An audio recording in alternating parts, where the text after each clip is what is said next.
হুর মানে কি? যে সমস্ত নারীকে আল্লাহ তাআলা জান্নাতে সৃষ্টি করেছেন তাদেরকে বলা হয় হুর। জান্নাতের রমণীদের আল্লাহ তাআলা জান্নাতি পুরুষদের জন্য উপহার হিসেবে রেখেছেন। আল্লাহ তাআলা তাদেরকে জান্নাত প্রাপ্ত পুরুষদের সাথে বিয়ে দেবেন, ফলে তারা স্বামী স্ত্রী হিসেবে চিরকালের জন্য জান্নাতে বসবাস করতে থাকবে।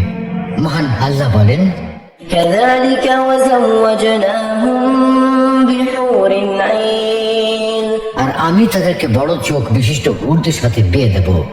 জান্নাতের হুর হবে চিরকুমারী ও সমবয়সের প্রেম সোহাগিনী। জান্নাতের একজন হুর যদি দুনিয়ায় একবার দৃষ্টি দিত, তাহলে আকাশ ও জমিনের মধ্যবর্তী স্থান সুবাসে ভরে যেত। পূর্ব পশ্চিম প্রান্তকে তথা সমগ্র পৃথিবীটাকে সুসজ্জিত করে দিত।